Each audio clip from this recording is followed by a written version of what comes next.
Pressure کے نیچے جنہوں نے پچھلے دنوں میں پچھلے 1.5 سال میں کئی ججز نے انصاف کیا ہے لوگوں کے ساتھ، انہوں نے صحیح فیصلے سنائے ہیں جس کو ہم پہچان سکتے ہیں کہ انصاف ملے، تو ہمیں جن کو ججز کا سامنا کرنا پڑتا ہے اپنی ڈیوٹی ادا کی ہے۔ یہ ان کا فرض تھا کہ جب لوگ ان کے سامنے آئیں تو ہمیں یہ امید رکھنی چاہیے کہ انشاءاللہ پاکستان میں اتنے برے حالات نہیں ہیں، ججز ہیں، اور انشاءاللہ اگر ان کے سے پریشر ہٹا دیا جائے تو بہت سے ججز اپنا کام بہترین طریقے سے سر انجام دے دیں گے۔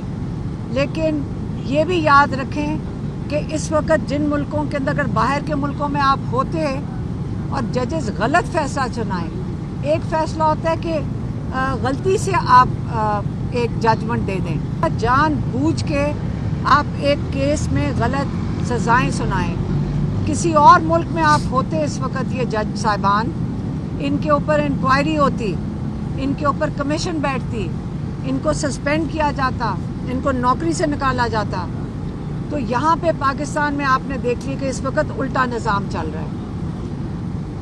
دوسرا، القادر، پھر سے دوبارہ میں القادر یونیورسٹی کے اوپر بات کرنا چاہتی ہوں۔ آج ہم عمران خان سے جب بات کر رہے تھے تو یہ آپ کو پتہ ہونا چاہیے کہ عمران خان کہتے ہیں کہ ہمارے شوکت خانم اور نمل کے اندر ایسے ڈونرز ہیں جو 100 کروڑ دینے کو تیار ہیں۔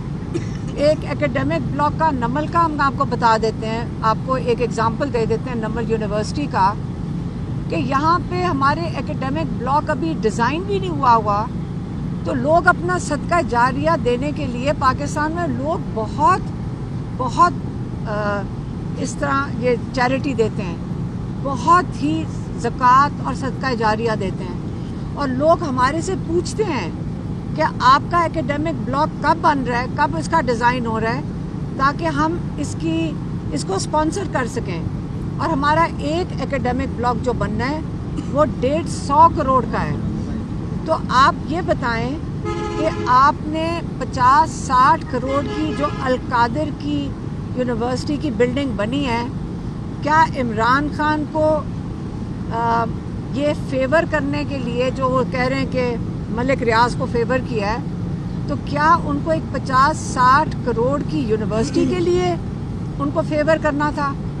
یہ تو ایسی جگہ ہیں جہاں پہ لوگ خود آتے ہیں اور کہتے ہیں کہ ہمیں آپ موقع دیں کہ ہم ان کو اسپانسر کر سکیں۔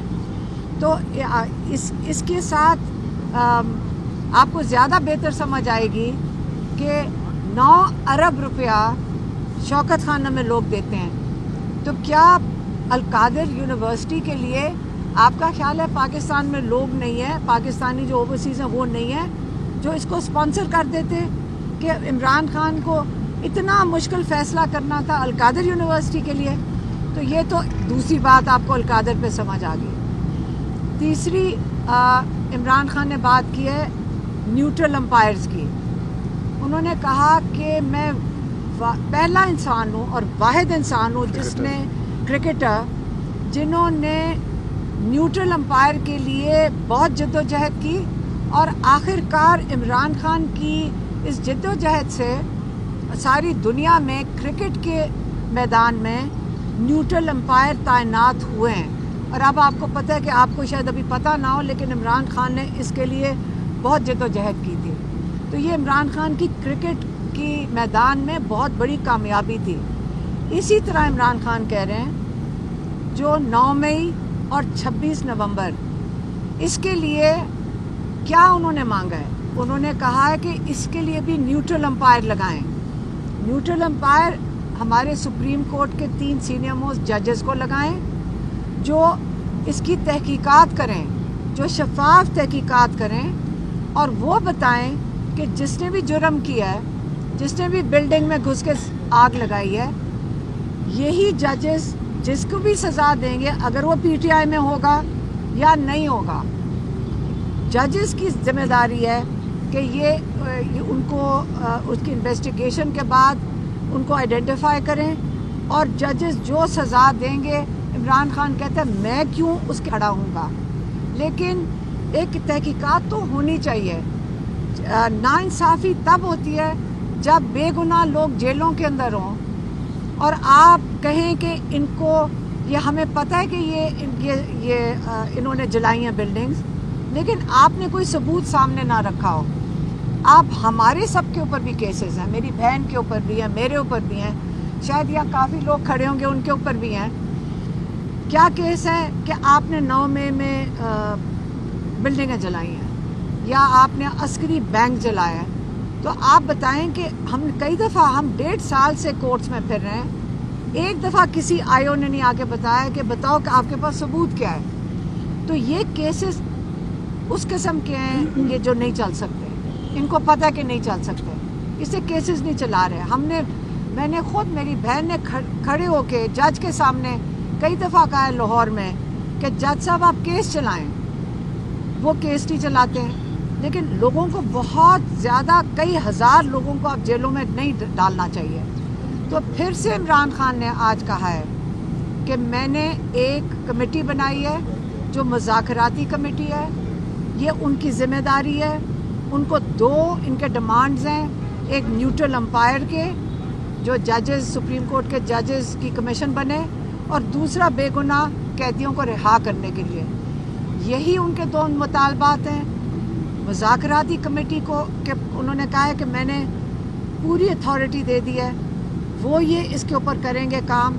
اور یہ اب وہ کہتے ہیں کہ اس کے علاوہ جو یہ کہہ رہے ہیں کہ ڈیل ہو رہی ہے، وہ دوبارہ انہوں نے کہہ کے بھیجا ہے کہ کوئی ڈیل میں نہیں کر رہا ہوں. بس یہ ان کا آج پیغام تھا. ہم وہاں کھڑے تھے جب عمران خان آپ سے بات کر رہے تھے.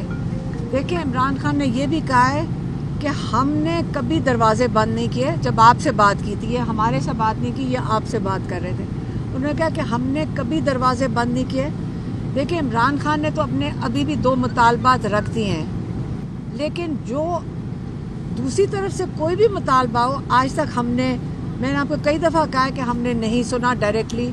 عمران خان، دیکھیں، مطالبہ وہ ہوتا ہے کہ آپ ٹیبل پہ بیٹھ کے بات کریں. ہم نے بھی سنی سنائی، ہمیشہ میں نے آپ کو آ کے بتایا ہے کہ ہم نے سنی سنائی باتیں کی ہیں. سیکنڈ ہینڈ انفارمیشن آتی ہے کہ جی 3 سال نہ بات کریں. یہ پہلی دفعہ براہ راست ہوا ہے اور انہوں نے اس کو خوشائن کہا. ہاں، انہوں نے خوشائن کہا. دیکھیں، ہمیں انڈائریکٹلی اس قسم کی باتیں سننے میں آتی تھی، لیکن جب ڈائریکٹ رابطہ نہ ہو تو بات کچھ بھی بن سکتی ہے، اس کے اندر وہ صداقت نہیں ہوگی. لیکن آج جو ڈائریکٹ بات ہوئی ہے، عمران خان نے کہا ہے کہ اگر انہوں نے ان کو انوائٹ کیا ہے، آرمی چیف نے، اور میرے خیال میں علی امین گنڈا پور اور بیرسٹر گوہر کی جو ملاقات ہوئی ہے، تو یہ اچھی بات ہے. انہوں نے پہل قدمی کی ہے اس چیز میں، تو عمران خان نے اس کو خوشائن کہا ہے.